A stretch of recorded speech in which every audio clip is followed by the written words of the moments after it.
See man in society. Men usually want to have their own way. They want to think and act as they like. However, no one can have his own way all the time. A man cannot live in society without considering the interests of others as well as his own interests. Society means a group of people with the same laws and the same way of life.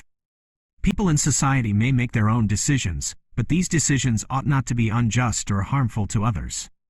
One man's decisions may so easily harm another person. For example, a motorist may be in a hurry to get to a friend's house. He sets out, driving at full speed like a competitor in a motor race. There are other vehicles and also pedestrians on the road. Suddenly, there is a crash. There are screams and confusion. One careless motorist has struck another car. The collision has injured two of the passengers and killed the third. Too many road accidents happen through the thoughtlessness of selfish drivers. We have governments, the police, and the law courts to prevent or punish such criminal acts. But in addition, all men ought to observe certain rules of conduct.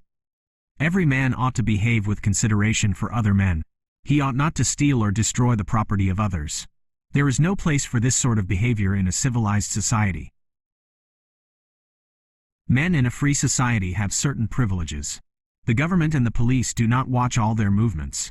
Officials do not dictate to them everything they may or may not do. Men in a free society may think as they please. They may even choose their own government. In return for these privileges, they ought not to act selfishly. They ought always to respect the rights of others. It is very important for men to remember this. Wherever they may live, whether in a town or in a village, in a large or a small community, they ought not to behave thoughtlessly.